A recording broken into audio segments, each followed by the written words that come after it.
حضرت معاذ بن جبل رضی اللہ تعالی عنہ کہتے ہیں کہ صبح کے خوبصورت لمحے اور حضور کی قربت اور سفر کی گھڑیاں اور چل بھی رہا تھا میں آقا کریم علیہ السلام کے ساتھ ساتھ، تو موقع غنیمت جانا تو میں نے کہا کہ اے اللہ کے پیارے رسول صلی اللہ علیہ وآلہ وسلم، مجھے آپ کی قربت میسر آئی ہے تو اس موقع سے میں فائدہ حاصل کرتے ہوئے آپ سے سوال پوچھنا چاہتا ہوں، اور وہ یہ کہ مجھے کسی ایسے عمل کے بارے بتا دیجئے جو عمل مجھے جنت میں داخل کر دے اور جہنم سے دور کر دے۔ تو حضور علیہ السلام نے اس سوال پر ان کی تحسین فرمایا تو نے بہت بڑا سوال کیا ہے، اس کا جو جواب ہے کہ جنت نصیب ہو اور مجھے جہنم سے نجات ملے تو یہ اتنا آسان کام نہیں ہے، یہ بڑا مشکل کام ہے، لیکن جس پر اللہ آسان کر دے اس کے لیے مشکل نہیں ہے۔ یعنی جنت آسانی سے نہیں ملتی، جہنم سے بچنا بھی اتنا آسان نہیں ہے، بہت سارے گناہوں سے بچنا پڑتا ہے، لیکن اللہ جس کے لیے آسان کر دے اس کو نیکی کی توفیق دے دیتا ہے اور برائی سے اس کو بچا لیتا ہے۔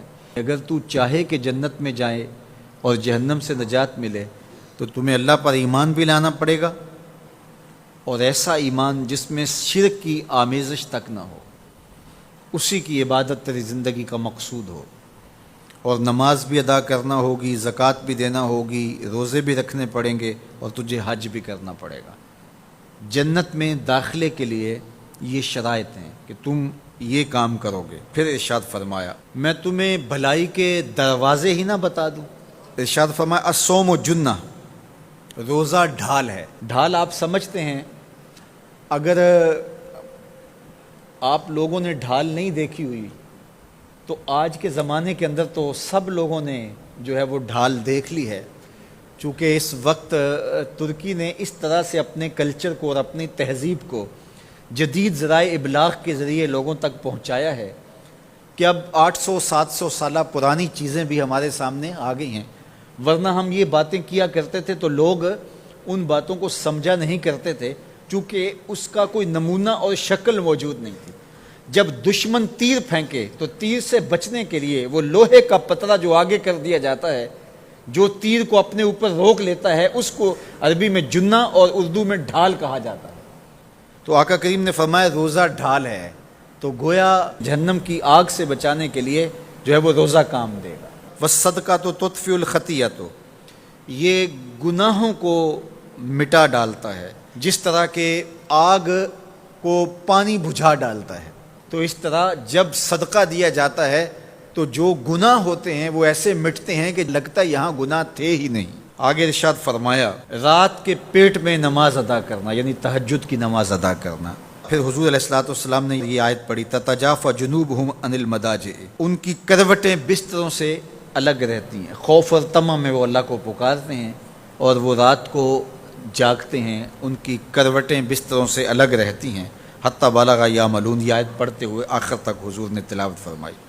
تو فرمایا جس طرح صدقہ آگ کو بجھا دیتا ہے، اس طرح پچھلے پہر کی نماز، تہجد کے سجدے بھی اللہ جل شانہ کے غصے کو ختم کر دیتے ہیں اور جہنم کی آگ کو مٹا ڈالتے ہیں۔ پھر حضور نے ارشاد فرمایا کہ میں تمام امور کی جڑ نہ بتا دوں کیا ہے، جتنے بھی معاملے ہیں اس کی جڑ ہی نہ بتا دوں۔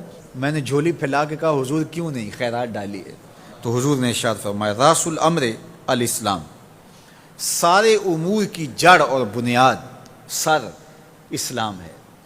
اگر اسلام ہے تو عمل قابل قبول ہے، اور اگر اسلام ہی نہیں ہے تو پھر جتنے مرضی نیک عمل کرتے رہیں، جتنا مرضی پانی ڈالیں، جتنی مرضی کھاد ڈالیں، تو اگر جڑ ہی نیچے سے کٹی ہوئی ہے تو درخت ہو پائے گا؟ کبھی بھی نہیں ہو پائے گا۔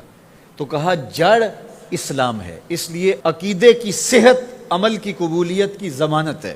تو تمام امور کی جڑ اور بنیاد اور سرا اسلام ہے، اور اس کا ستون نماز ہے۔ اور صحابہ نماز کے جس طرح پابند رخوگر تھے، تو وہ تاریخ کی روایات آپ دیکھ سکتے ہیں، آپ کو ایک صحابی بھی بے نماز نہیں ملے گا۔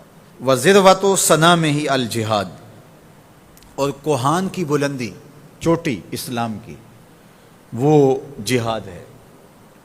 جہاد سے اسلام کو سربلند کیا جا سکتا ہے۔ اسلام کا چھٹا رکن ہے جہاد، اور ہمیں جہاد کی ترغیب بھی دی گئی اور قیامت تک یہ جہاد جاری بھی رہے گا اور کبھی بھی ختم ہونے کا نہیں ہے۔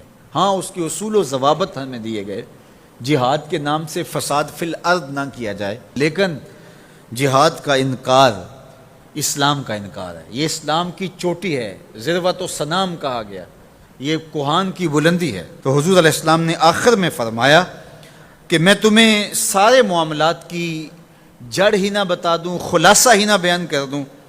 قلت بلا یا نبی اللہ، میں نے کہا اے اللہ کے نبی کیوں نہیں؟ فاخذ بلسانہ، حضور نے اپنی مبارک زبان کو پکڑا، فقال، اور فرمایا، کف علیک ھذا، کہا اس کو روک لے، اس کو کنٹرول کر لے۔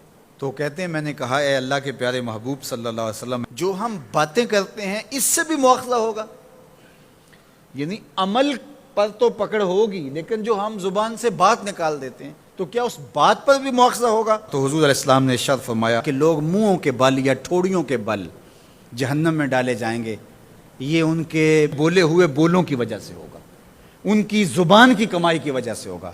تو اپنی زبان کی حفاظت کرو تو جنت کا داخلہ مل جائے گا۔ تو گویا زبان کی حفاظت سے لے کر کے اللہ کے حضور سجدے تک اور اللہ کی عبادت تک، یہ ہے وہ نصاب جو جنت میں جانے کا ہے۔ اللہ ہم سب کو 5 گانا باجماعت نماز کی توفیق دے، اللہ ہمیں توفیق حج کی نصیب کرے، اللہ ہمیں رمضان المبارک کے روزے رکھنے کی توفیقات سے مالا مال کرے۔